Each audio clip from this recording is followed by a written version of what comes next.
आज मैच किसका है?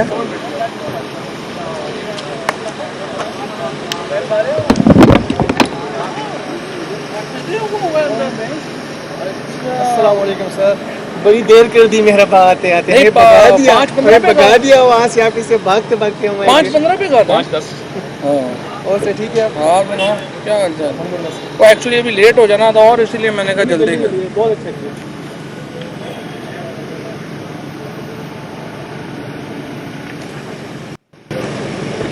अच्छा जी,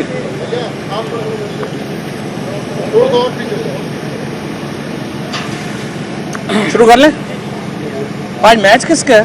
पाकिस्तान श्रीलंका पाकिस्तान श्रीलंका ना, से पहले फाइनल। बस इंशाल्लाह। बिस्मिल्लाह रहमान रहीम। अच्छा जी, सबसे पहले तो मैं आज यहाँ सीनियर लीडरशिप की मीटिंग हुई है तहरीक इंसाफ की, और तमाम जो लीडरशिप है उसने मुतफ़िका तौर के ऊपर इमरान खान साहब की क़यादत के ऊपर अपने एतमाद का इजहार किया है, और साथ ही इस अमल पर शदीद तशवीश का इजहार किया है। जिस तरीके से हम देख रहे हैं कि इमरान खान को टेक्निकल नॉकआउट की तरफ कोशिश की जा रही है, और जिस तरीके से इलेक्शन मुलतवी किए गए उससे इंडिकेशन ये आई है कि ये हुकूमत तो शायद इलेक्शन करवाना ही नहीं चाहती। कल पूरे पाकिस्तान में एक मुल्क गिर जो तहरीक है उसका आगाज़ किया जा रहा है, और ये तहरीक इमरान खान से यकजहती के लिए होगी। पूरी कौम हम अपील करते हैं कि इस तहरीक में शामिल हो। इंतखाबात को जिस तरीके से मुलतवी किया गया और इमरान खान के ख़िलाफ़ एक टेक्निकल नॉकआउट की जो मुहिम शुरू की गई है उसके ख़िलाफ़ पूरी कौम यक ज़ुबान होके यकजा होके कल तहरीक इंसाफ की रैलीज़ के लिए निकले।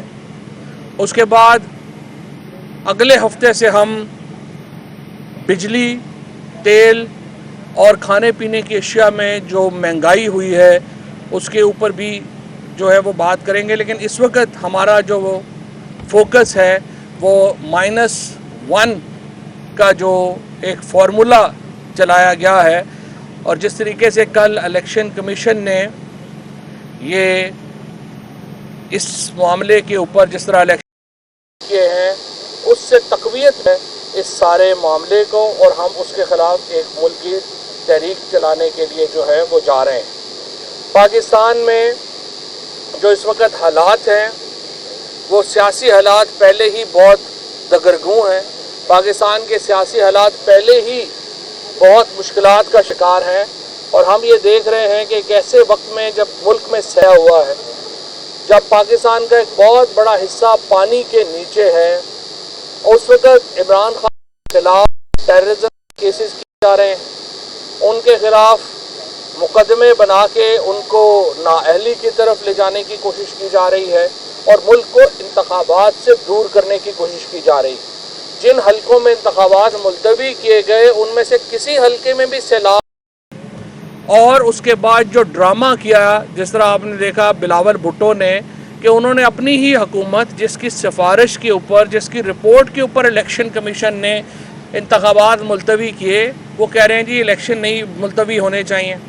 तो आप क्या उस वक़्त सो रहे थे जबकि आपकी हुकूमत ये लेटर लिख रही थी, या आप ये ड्रामा कर रहे हैं? हमारी नज़र में जो इस वक्त ये जो एक इल्लीगल और अवामी मैंडेट से महरूम हुकूमत है, इसका कायम रखने का सिर्फ़ एक ही तरीका है इनके पास, और वो ये तरीका है कि ये किसी तरीके से इमरान खान को जो पॉलिटिकल एरेना है उससे बाहर कर दें, और उसके बाद ये इलेक्शन कराने की पोजीशन में आए। हम ये समझते हैं कि ये नामुमकिन होगा। पाकिस्तान की सियासत इस वक्त इमरान खान और एंटी इमरान खान में बटी हुई है, और अगर आप ये समझें कि आप एंटी इमरान खान करके उनको डिस्क्वालीफाई करके को पाकिस्तान में जमहूरियत बरकरार रह पाएगी, ये मुमकिन नहीं है। पाकिस्तान फिर एक बनाना रिपब्लिक जो है उसको अभी भी ये कहा जा रहा है, जिस तरीके से ये एक डमी वज़ीर आज़म और डमी काबीना इस वक्त मुल्क में है और असल फ़ैसले कहीं और हो रहे हैं। इसके बाद फॉर्मली पाकिस्तान एक बनाना रिपब्लिक बन जाएगा अगर इमरान खान को इस तरह से सियासत से माइनस करने की कोशिश की जाती है और पाकिस्तान की कौम इसको तस्लीम नहीं करेगी। इसके नतीजे में पाकिस्तान में जमहूरियत ख़त्म हो जाती है और आप सिर्फ एक रुकनी यानी एक पार्टी की जो हुकूमत है, जो इस वक्त हुकूमत में इमरान खान के अलावा इस वक्त तमाम जमातें तहरीक इंसाफ के अलावा इस हुकूमत में शामिल हैं। सिर्फ एक ही जमात है जो कि अपोजिशन में है और वो तहरीक इंसाफ है और उसकी लीडरशिप को इस तरह से बाहर करना हम ये समझते हैं कि पाकिस्तान के साथ खलवाड़ के मुतरादिफ होगा। और इंशाअल्लाह ये जो हमारा मरहला शुरू हो रहा है, कल इमरान खान गुजरांवाला में अपनी जो तहरीक है उसके अगला मरहला अनाउंस करने जा रहे हैं और इस वक्त पाकिस्तान की जो मईशत है उसकी गिरती हुई सूरत हाल को सामने रखते हुए, महंगाई को सामने रखते हुए, मुल्क की सियासी सूरत हाल को सामने रखते हुए हम ये समझते हैं कि आम इंतखाबात के लिए इस हुकूमत को ज़्यादा वक्त नहीं दिया जा सकता और कल से इमरान खान इंशाअल्लाह ताला अपने अगले मरहले का ऐलान करेंगे और हम अब एक हतमी, जिस तरह से एशिया कप अब अपने आखिरी मरहले में दाखिल हो गया है, हमारी यहाँ की सियासत भी अपने आखिरी मरहले में दाखिल हो गई है और आप देखेंगे कि इंशाअल्लाह ताला ये जो इस वक्त हालात है ये हकीकी आज़ादी की तरफ पाकिस्तान को लेके जाएंगे और इंशाअल्लाह पाकिस्तान में एक लोगों की मुंतखब हुकूमत पाकिस्तान का इक़्तिदार संभालेगी। शुक्रिया। सर फवाद साहब ये बताइएगा, कल जो हाई कोर्ट का फैसला आया है उस पर क्या कमेंट्स करेंगे और आप क्या समझते हैं कि खान साहब को माफ़ी मांगनी चाहिए जो बयान दिया है? देखिए बात यह है, हमने उस अपने जवाब में वाज़ेह कर दिया है, काफ़ी हद तक उसमें मामला जो हैं वो वाज़ेह कर दिए हैं। जज साहिबान को मुतमईन करना वकीलों का काम है और वो वकला जो है वो इस बारे में अपना अगला लाएअमल जो है जो भी इख्तियार करेंगे वो वकला ने करना है। सियासत जो है उसका फ़ैसला अवाम ने करना होता है, वो कोर्ट रूम्स में तय नहीं होंगे और इसीलिए हम समझते हैं कि ये फ़ैसले अदालतों के फ़ैसले नहीं हैं, ये पाकिस्तान में जो बैलेट का फ़ैसला है वो पाकिस्तान के अवाम ने करना है। फौज भाई क्या कहेंगे, आज जो वज़ीर-ए-आज़म शहबाज शरीफ साहब भी इस्लामाबाद हाई कोर्ट आए, जो मिसिंग पर्सनस का मामला है बड़े ही मासूम बनने की कोशिश की है, क्या समझते नहीं है कि सिर्फ उन्होंने भी टाइम गेनिंग लेने की कोशिश की है, 2 महीनों की मोहलत ले ली अदालत से?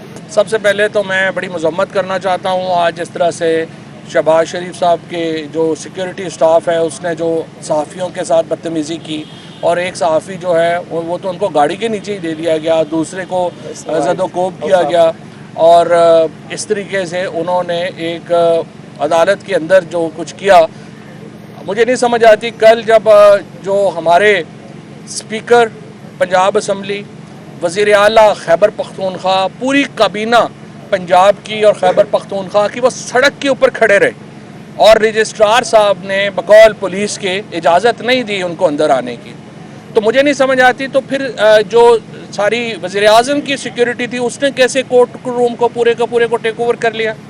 क्या पीटीआई के लिए सिक्योरिटी प्रोटोकॉल और हैं और जो प्राइम मिनिस्टर साहब हैं उनके लिए और हैं? ये तो रजिस्ट्रार बेहतर हमें बता सकते हैं। लेकिन मैं ये समझता हूँ कि आज जिस तरीके से इन्होंने ह्यूमिलिएट किया इस्लामाबाद पुलिस ने खैबर पख्तूनख्वा की क़यादत को और पंजाब की क़यादत को, उसकी जितनी मज़म्मत की जाए वो कम है।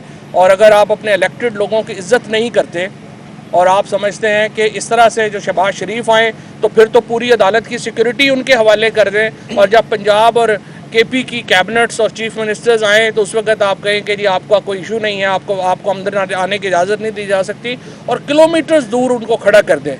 ये इस तरह की डिस्क्रिमिनेशन जो हैं ये भी मेरा ख्याल है कि नामुनासिब।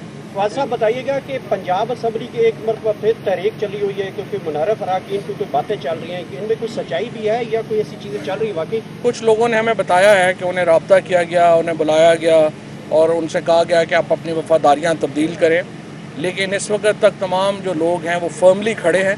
इंशाअल्लाह पंजाब हुकूमत बदलने से पहले मुझे उम्मीद है हम वफाकी हुकूमत बदलने में कामयाब हो जाएंगे।